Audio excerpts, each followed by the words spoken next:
بسم اللہ الرحمن الرحیم۔ السلام علیکم ورحمۃ اللہ وبرکاتہ۔ آج ہم بات کریں گے ہمارے پیارے نبی حضرت محمد مصطفیٰ صلی اللہ علیہ وسلم کے لباس اور ظاہری انداز کے بارے میں۔ مجھے امید ہے کہ آپ بغور سنیں گے اور اپنے دوستوں کو بھی شیئر کریں گے۔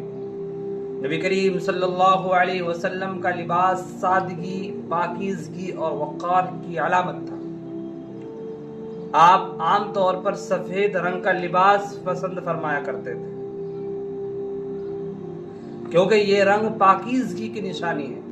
آپ صلی اللہ علیہ وسلم قمیص، تہمند، ازار اور چادر پہنتے تھے۔ کبھی کبھار سیاہ، سبز یا دھاری دار چادریں بھی استعمال فرماتے۔ آپ کا جسم مبارک معتدل، رنگ مبارک روشن، داڑھی گھنی اور خوبصورت تھی۔ بال مبارک کبھی کندھوں تک لمبے ہوتے اور انہیں تیل لگاتے اور کنگھی فرمایا کرتے تھے۔ نبی کریم صلی اللہ علیہ وسلم خوشبو کو بہت پسند فرمایا کرتے تھے اور اکثر جسم مبارک سے خوشبو آتی تھی۔